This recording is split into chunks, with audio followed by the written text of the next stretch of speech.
Hi all, నేను మీ వైజాగ్ అమ్మాయి పూణేలో. ఈరోజు మీకోసం వంకాయ ఉల్లికారం చూపిస్తున్నాను.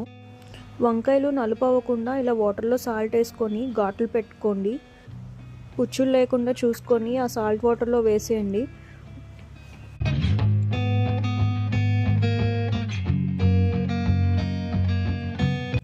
ఇప్పుడు ఉల్లికారం కోసం ఒక ఉల్లిపాయ తీసుకొని ఇలా కట్ చేసుకోండి. చిన్న అల్లం, 7-8 వెల్లుల్లి, హాఫ్ స్పూన్ జీలకర్ర, 1 స్పూన్ కారం, రుచికి సరిపడా ఉప్పు, హోమ్మేడ్ ధనియా పౌడర్. ఇదంతా కచ్చపచ్చగా చేసుకోండి, మరీ మెత్తని పేస్ట్లా చేయనక్కర్లేదు.